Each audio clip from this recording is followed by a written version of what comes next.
여러분에게 가장 소중한 것은 무엇이세요? 그리고 여러분에게 그 가장 소중한 것을 한번 작은 상자에 담아보라고 한다면 여러분 그 상자를 어떻게 표현해 보시겠어요? 뭔가 내게 가장 소중한 그것을 이 작은 상자 안에 담아서 표현해봐라. 우리 교회 초등 1부에 초등학교 2학년 친구가 학교에서 이와 같은 과제를 했는데요, 멋진 작품을 만들었어요. 그래서 사진을 보내왔어요.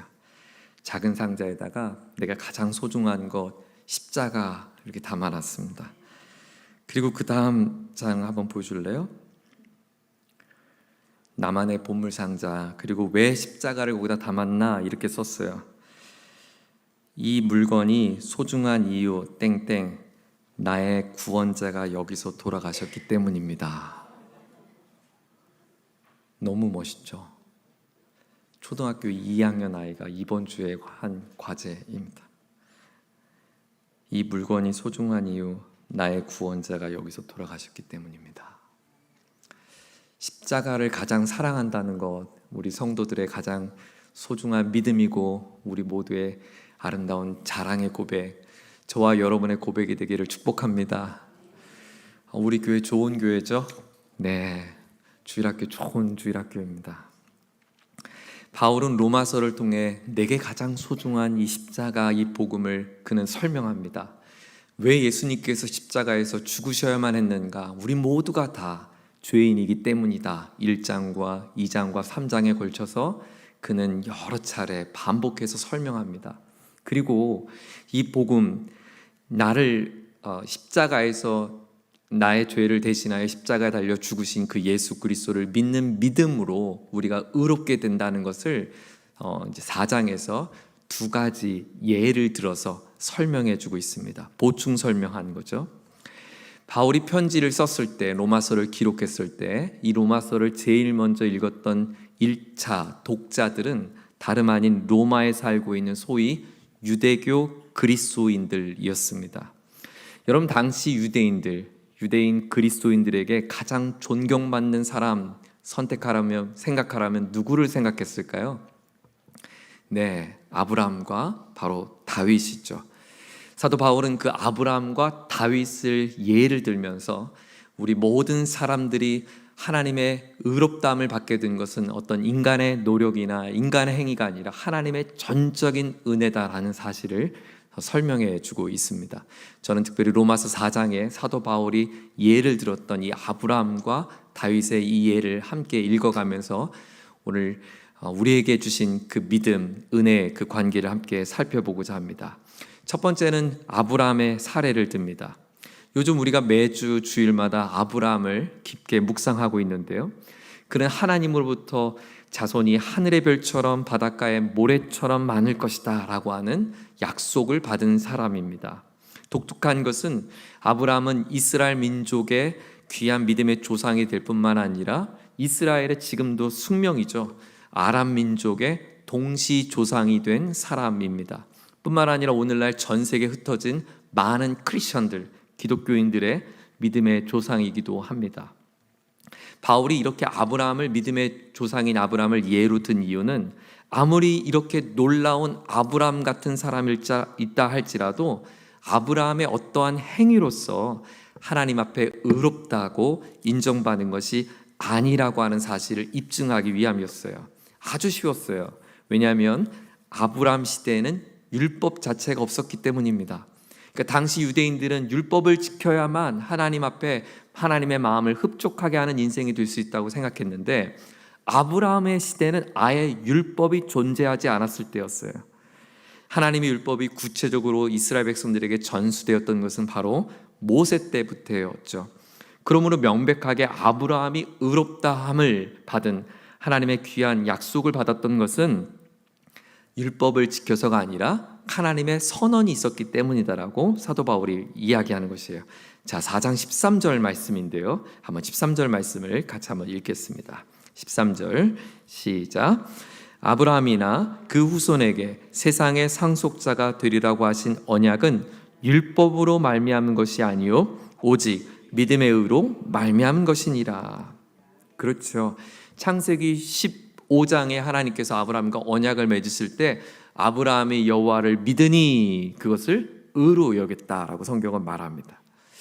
그러자 이제 사도 바울이 이렇게 얘기하자 또 손을 들면서 어떤 유대인들이 이렇게 반론을 하는 거예요.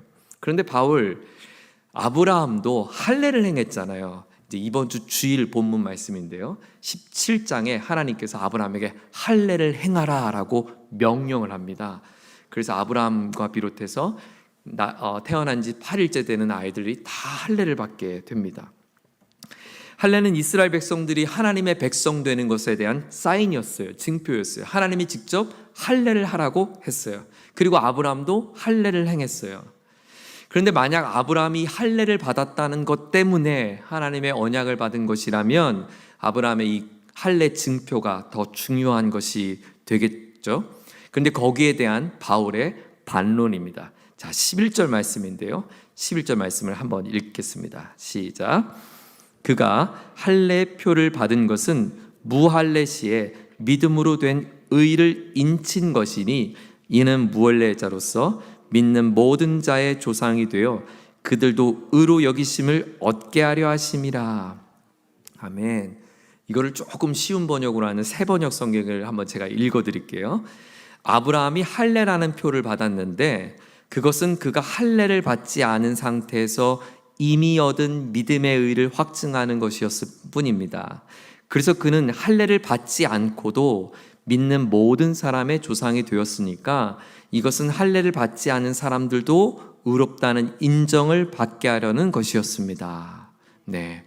창세기 17장에 아브라함은 할례를 받았지만 이미 하나님께서 아브라함을 의롭다 여긴 것은 몇 장이었어요? 창세기 15장이요. 그러니까 할례를 받기 이전에 이미 하나님께서 의롭다함을 받았고 의롭다함을 받았던 아브라함의 증표로서 할례를 받은 것 뿐이다라고 사도 바울은 논증하고 있는 것이죠. 여러분, 오늘 이렇게 바울이 이야기한 이 메시지가 오늘 우리에게는 어떤 의미가 있을까요? So what? 그래서 바울이 이렇게 아브라함이 어떤 율법의 행위가 아니라 하나님의 의롭다고 하는 선언을 받아서 하나님의 의롭게 됐다고 하는 이 사실을 오늘 우리가 묵상하고 있는데요. 오늘 우리에겐 이 메시지가 어떤 의미가 있을까? 여러분, 가장 먼저 우리가 잊지 말고 기억할 것은 구원의 주체가 바로 내가 아니라고 하는 사실입니다.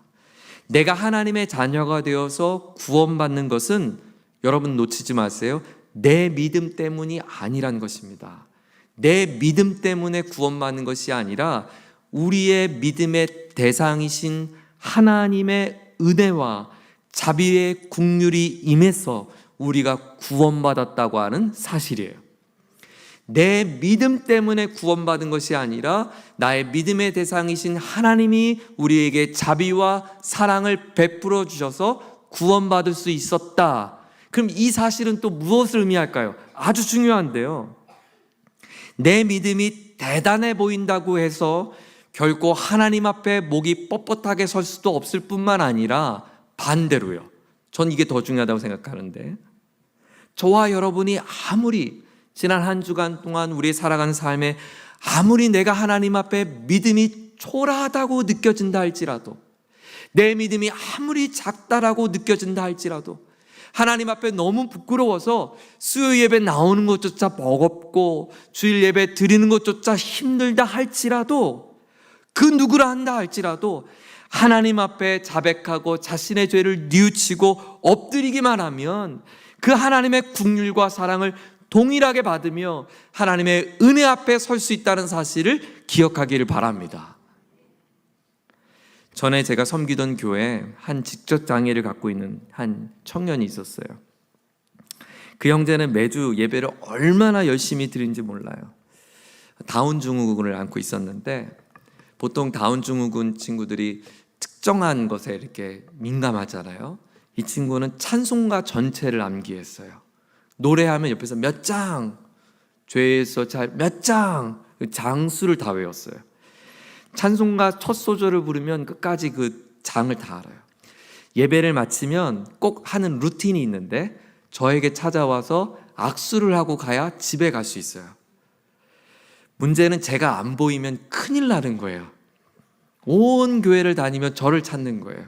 그리고 저를 엄청 혼내요. 목사님 어딜 그렇게 돌아다니냐고. 나하고 악수하고 가야지. 일부 예배를 드리고 저랑 꼭 악수하고 가는데요. 그런데 그 형제 예배 드리는 모습을 보면 얼마나 귀한지 몰라요. 그 예배 드리는, 맨 앞에서 예배를 드리는데 그 예배 드리는 모습에 제가 얼마나 많이 부끄러웠는지 모릅니다. 수화도 굉장히 잘해요. 그래서 찬송을 부를 때 꼭 수화로 함께 찬양을 하는데 정말 최선을 다해서 찬양을 해요.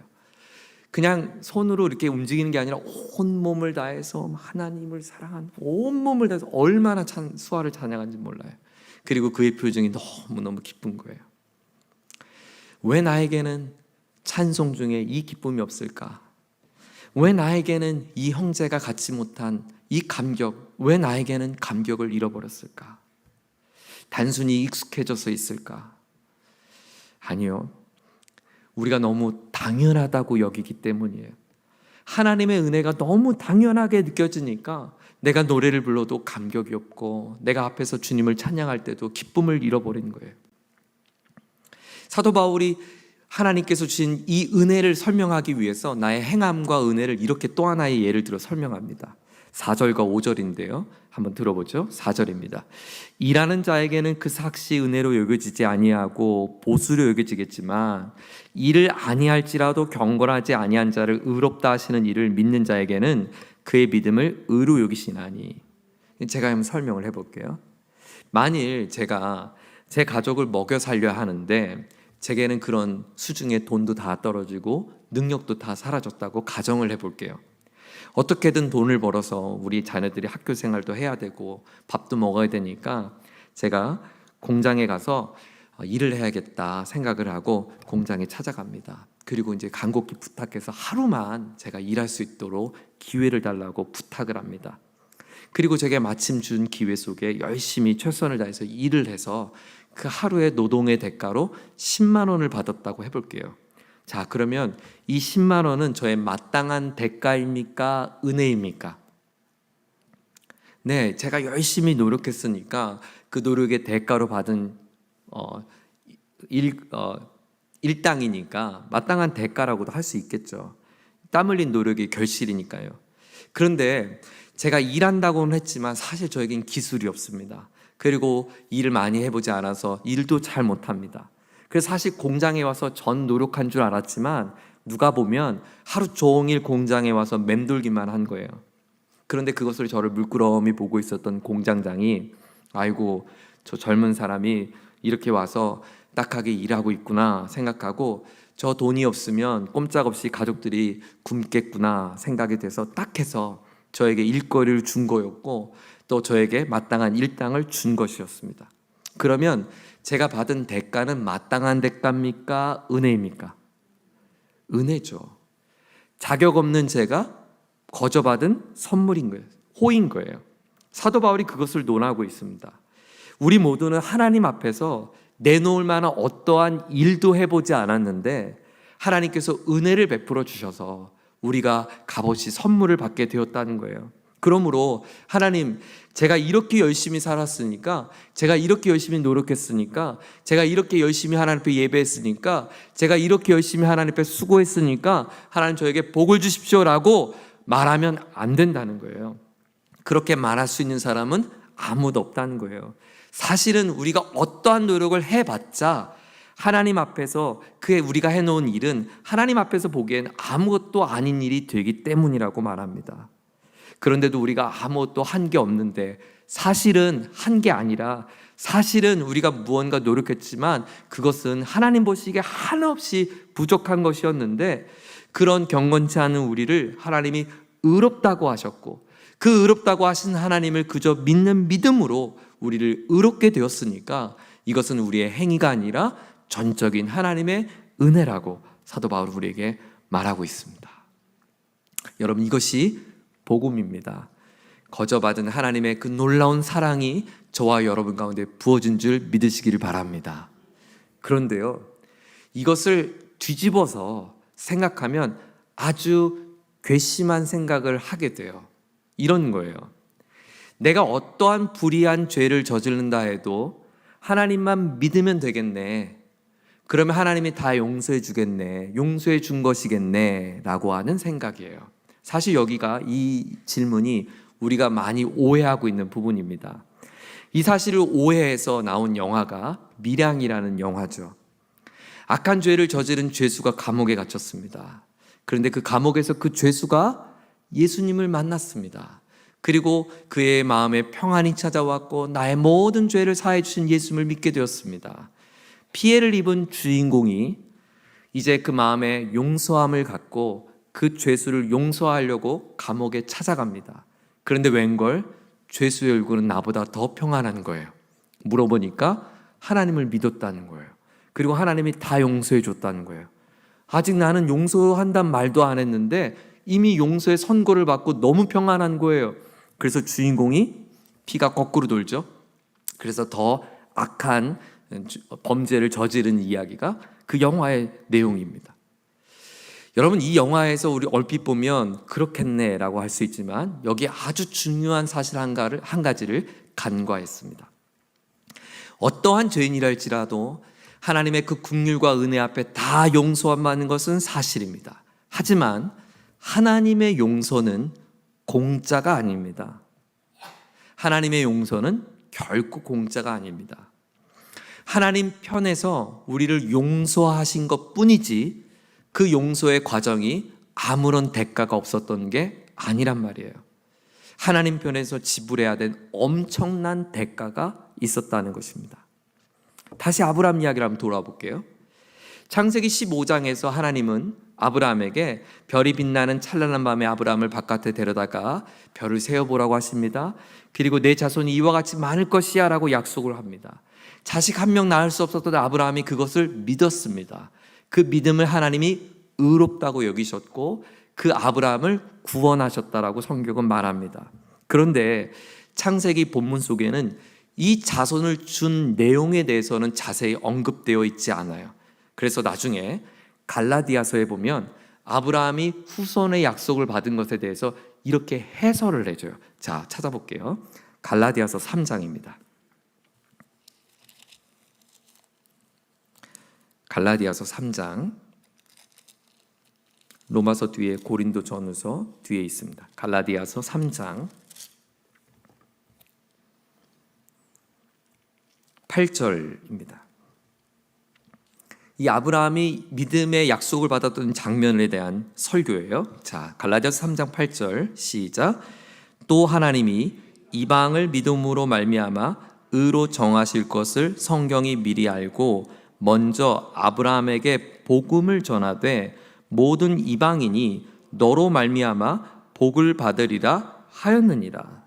하나님이 아브라함에게 복음을 전해줬대요.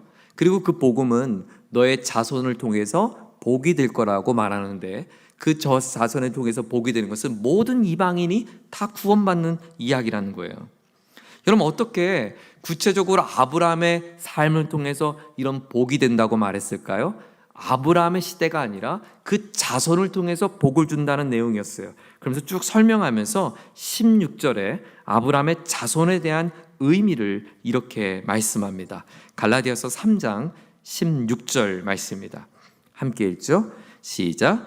이 약속들은 아브라함과 그 자손에게 말씀하신 것인데 여럿을 가리켜 그 자손들이라 하지 아니하시고 오직 한 사람을 가리켜 내 자손이라 하셨으니 곧 그리스도라.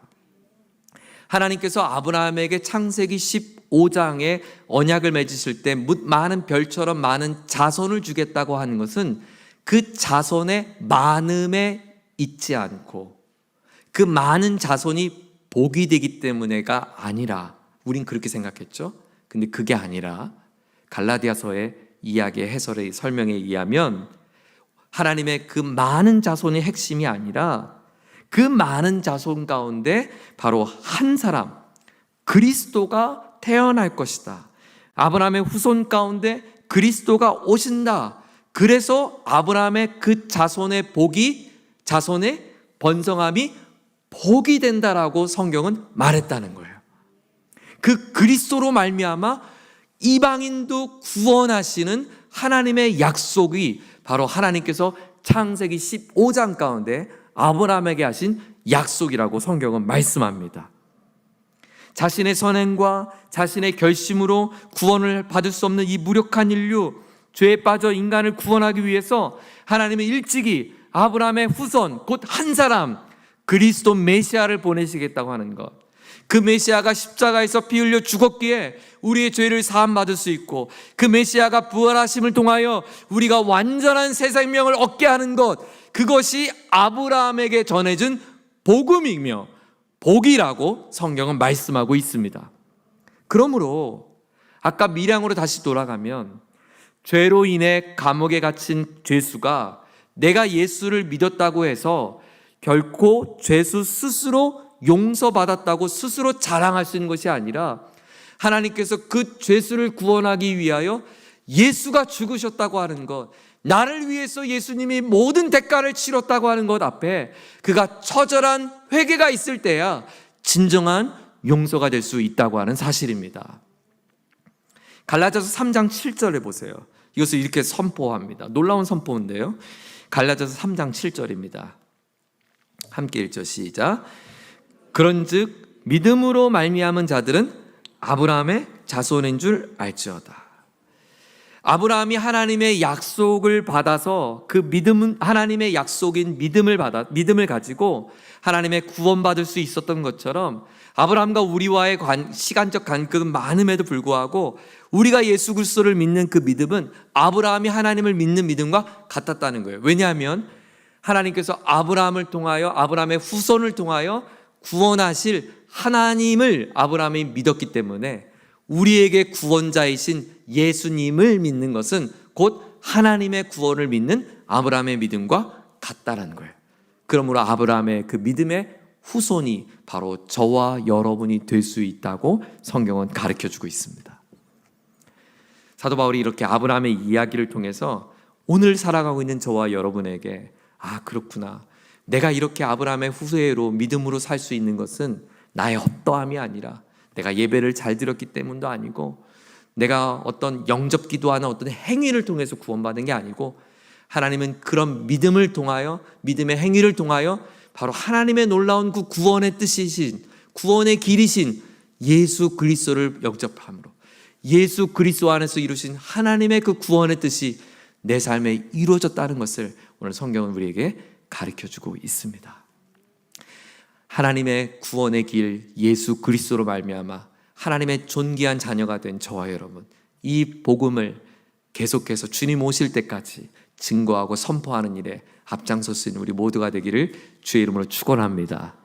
자, 두 번째, 이제 다윗의 예를 한번 또 볼게요. 사도 바울은 이제 다윗의 사례를 또 드는데, 우리가 믿음으로 의롭다함을 얻는 것을 다윗의 이야기로 또 하나의 다른 측면에 대한 설명을 했어요. 여러분, 다윗은 이스라엘 민족의 아주 상징적인 인물이에요. 이스라엘 국기 보면 큰 별이 가운데 그려져 있는데 그 별을 다윗의 별이라고 부릅니다. 그는 이스라엘 백성의 어진 목자였고 그 백성을 푸른 초장 잔잔한 물가로 인도할 수 있었던 아주 좋은 리더였습니다. 또한 그는 위대한 경륜의 지도자일 뿐만 아니라 남과 북으로 나뉘었던 민족을 통일의 위대한 왕이었습니다. 동시에 그는 위대한 시인이요 음악가였죠. 백성들은 그의 시를 읽으며 고난의 역사를 견뎌냈고 어둠의 터널에 그의 노래를 부르며 하나님 앞에 기도할 수 있었어요. 지금도 우리들은 시편을 너무 사랑하는데요, 시편을 묵상함을 통하여 나의 마음을 하나님께 고백하며 치유와 회복의 길을 열어 주었습니다. 이런 다윗이 하나님 앞에 의롭다함을 얻었던 것은 그 다윗의 지나왔던 모든 삶의 열매였는가? 사도 바울은 아니라고 말합니다. 오히려 다윗의 그와 같은 모든 삶의 아름다운 열매들이 하나님께서 다윗을 구원해 준 방편으로 삼지 않고 다윗 스스로 나 자신이 하나님 앞에 가장 행복했던 순간을 이 순간이라고 회상했다는 거예요. 자, 한번 볼까요? 로마서 4장 6절에서 8절이에요. 다윗의 이야기를 한번 들어보죠. 6절입니다. 시작. 일한 것이 없이 하나님께 의로 여기심을 받는 사람의 복에 대하여 다윗이 말한 바, 자, 불법이 사함을 받고 죄가 가려짐을 받는 사람들은 복이 있고 주께서 그 죄를 인정하지 아니하실 사람은 복이 있도다함과 같으니라. 다윗 생애 가운데 어느 순간이 가장 행복했는가? 다윗은 자기 민족을 위험으로부터 구출했던 골리앗과의 싸움, 그것이 아니라는 거예요. 민족이 남과 북으로 나뉘어져 있을 때 그 민족을 하나로 통일하고 국민을 위해서 헌신했던 왕으로 추대받았던 그 순간도 아니라는 거예요. 다윗이 그 많은 적들을 물리쳤던 용맹스러운 전쟁의 그 터에서 승리했던 순간, 그것도 아니라는 거예요. 다윗의 인생에 가장 행복했던 순간을 이거라고 회상합니다. 그것은 그의 내면적으로 가장 불행했던 자신의 삶을 바꿨던 순간이었어요. 우리가 잘 아는 다윗의 불행의 순간은 이거죠. 바로 자기가 거느리고 있던 부하의 철의 그 밧세바를 간음한 사건입니다. 우리아의 아내를 자기의 아내로 삼고 그로 인해서 다윗의 인생은 점점 불행으로 치닫게 됩니다. 자기에게 주어진 권력과 자기를 이용해서 책임지지 않아도 좋을 정도로 이 모든 사건을 다 숨겼지만 다 드러났어요. 범죄가 다 드러났어요. 그래서 하나님 앞에 자신의 죄가 다 드러났어요. 밤잠을 이루지 못합니다. 그의 마음에 평화가 사라졌습니다. 그때 다윗의 심정을 잘 표현한 것이 시편 32편이에요. 들어보세요. 내가 입을 열지 아니할 때 종일 신음함으로 내 뼈가 쇠하였도다. 뼈가 녹았대요. 주의 손이 주야로 나를 누르오니. 하나님이 막 나를, 우리 그런 표현이죠. 가위 눌린다고. 하나님이 나를 주야로 눌렀대. 내 진액이 빠져서 여름 가뭄에 마름같이 되었나이다. 가위 눌린 건 우리만 눌린 게 아니라 다윗도 눌렀대요. 그런데 자기 마음속에 경험하고 있는 이런 죄책과 그런 아픔을 이렇게 적나라하게 다 표현을 했어요. 견딜 수 없는 아픔, 고통의 마음이 다윗이었어요. 그런데 어느 날 다윗의 소중한 친구며 선지자였던 나단이라고 하는 사람이 그 다윗의 죄를 지적합니다. 드러냅니다. 그리고 너의 그 고통과 너의 아픔에, 너의 모든 슬픔의 근원이 너의 죄에 있다라고 지적을 해요. 그때 다윗이 내가 이런 이 적나라했던 나의 모든 죄를 하나님 앞에 막 토로하며 해결하지 못한 자신의 인생의 문제를 놓고 통곡하며 웁니다. 그것이 우리가 앞서 읽었던 시편 32편의 내용인데 여러분 한번 찾아볼까요? 시편 32편.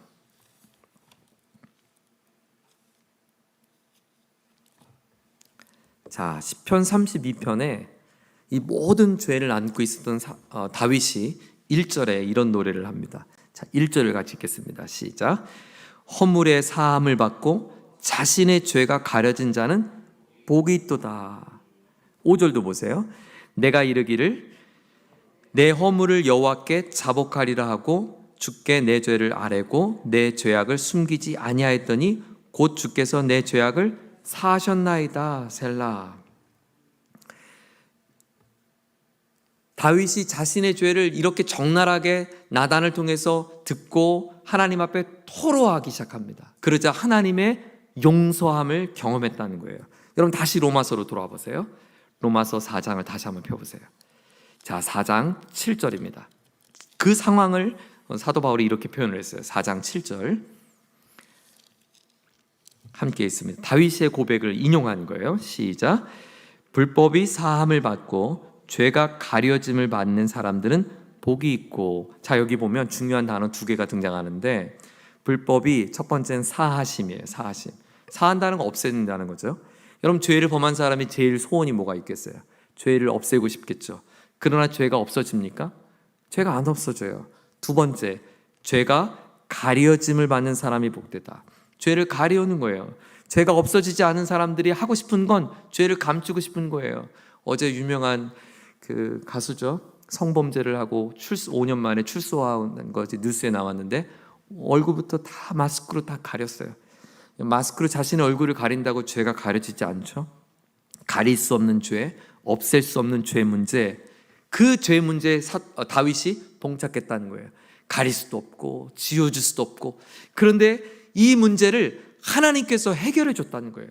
다윗의 인생에 없애고 싶은데 없어지지 않고 지우고 싶은데 지울 수 없었던 내 인생의 문제를 하나님께서 해결해 줬다는 거예요. 그래서 다윗은 너무나 복되다는 거예요. 여러분, 다윗의 인생의 진정한 복은 전쟁에서 있었던 것이 아니라 자신의 어떤 왕으로 등극했던 순간이 아니라 골리앗을 무찔렀을 때가 아니라 지우고 싶어도 지울 수 없는, 가리고 싶어도 가릴 수 없는 나의 인생의 궁극적 문제를 하나님 안에서 해결되었을 때 다윗이 진정한 행복을 가질 수 있었다는 것입니다. 저와 여러분의 행복은 어디에 있습니까?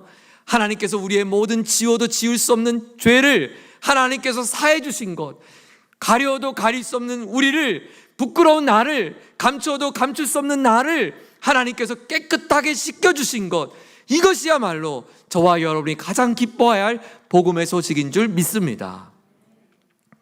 과거 이스라엘 백성들의 역사 가운데 가장 놀라운, 가장 큰 축제가 있었다면 그것은 바로 대속죄일입니다. 이 속죄일은 하나님 앞에 자신의 일련의 모든 죄를 다 용서받는 날이었어요. 그래서 과거 속죄일이 지켰던 때 이 속죄일이 진행되면 제사장이 하는 일이 두 가지가 있었어요. 첫 번째는 양이나 염소 한 마리를 선택합니다. 이거를 아사셀 양이라고 불렀는데, 이 양이나 염소를 불러다가 대제사장이 이 양과 염소의 머리 위에 안수를 합니다. 그리고 백성들의 모든 죄를 이제 전가한 거예요. 이 짐승의 머리 위에 이 짐승에게 백성들의 죄를 대신해서 기도를 합니다. 그러면 이 짐승에게 우리 백성들의 모든 죄가 이제 전가가 된 거예요. 그런 다음에 제사장이 이 짐승을 끌고 성막 밖으로 나갑니다. 그리고 이제 광야로 보냅니다. 백성들은 그 아사셀 짐승을 물끄러미 계속 함께 바라봅니다. 언제까지? 저 지평선에 이제 그 짐승이 사라져서 거의 점으로 보이는 때까지. 그리고 이제 짐승이 가시적인 눈앞에 사라졌을 때 제사장의 함성과 함께 백성들이 소리를 칩니다. 이제 우리의 모든 죄가 다 용서받았다고 하는 선언이에요. 이 속죄일 날 제사장이 또 한 가지 세레모니를 하는데, 이번에는 양 한 마리를 가지고 장막 안에 들어가 번제단에서 이 양을 각을 뜹니다. 그리고 그 피를 취해다가 성소를 거쳐 휘장을 열고 지성소 안에 들어갑니다. 1년에 하루 들어가는 거예요. 그 전까지는 뜰에만 있다가 이제 지성소로 들어갑니다. 지성소로 들어가면 지성소 안에 하나의 궤가 들어있죠. 박스가 있어요. 그걸 언약궤라고 불렀어요. 스랍들이 이 언약궤 안을 이렇게 바라보고 있어요. 이 언약궤 안에는 세 가지 물건이 있었습니다. 첫 번째는 십계명 돌판, 그리고 아론의 쌍난 지팡이, 그리고 만나의 항아리가 들어있어요. 여러분, 이 세 가지가 상징하는 게 뭘까요? 십계명의 하나님 말씀을 받았을 때 백성들이 하나님을 신뢰하지 않고 자신의 금으로 금송아지를 만들었던 범죄 순간을 상징하는 거죠. 아론의 쌍난 지팡이, 하나님의 인도하심을 신뢰하지 못하고 모세의 리더십에 대해 반기를 들었던 백성들의 죄를 상징합니다. 만나는요, 매일같이 하나님의 먹을 것을 줌에도 불구하고 하나님 앞에 여전히 배고프다가 아우성이었던 백성들의 죄를 상징합니다. 십계명과 아론의 쌍난 지팡이와 그리고 만나의 돌 항아리는 다 죄를 상징하는 상징물이었어요. 그 죄 덩어리가 언약 궤 안에 들어있는 거예요. 박스 안에. 그리고 하나님의 천사가 이 죄를 보며 이제 진노를 하는 거예요. 그런데 제사장이 이 짐승의 피를 가져다가 그 뚜껑에 뿌립니다. 뚜껑에 뿌려요. 그러면 하나님의 천사가 백성들의 죄를 향해 진노하려고 할 때 하나님이 뭘 보신다는 거예요? 죄를 보지 않고 피를 보겠다는 거예요. 그 피에 가려진 죄, 즉 피로 인해서 가려진 죄 가운데 하나님이 심판하지 않겠다고 하는 선언을 한 거예요. 베드로전서 1장에 보면 그리스도인을 이렇게 설명합니다. 예수 그리스도의 핏뿌림을 위하여 선택받은 사람들. 오늘 저와 여러분이 누구냐면 예수 그리스도의 보혈에 피가 묻은 사람들이라는 거예요. 하나님은 우리의 죄, 다윗보다 심각한 그 죄를 향하여 오늘 당장 진노를 하시겠지만, 바로 우리의 아사셀, 우리의 희생의 어린 양 대신 예수 그리스도의 보혈의 피가 우리 안에 묻혀졌을 때 하나님은 나의 죄를 보지 않고 그 예수 그리스도의 피를 바라보며 우리를 용서해 주는 것, 바로 그것이 사도 바울이 우리에게 가르쳐주고 싶은 복음입니다. 복음.